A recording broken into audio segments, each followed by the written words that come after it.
celebration, I want all of you to raise for our opening prayer. To the led by Kuya Michael. Ayan, magsitayo po muna tayong lahat.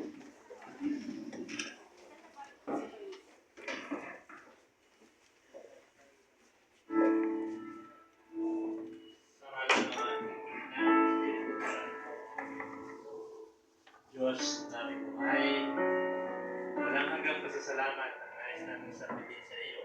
Sapagkat kami tinipon mo dito sa arawan ng aming nanay.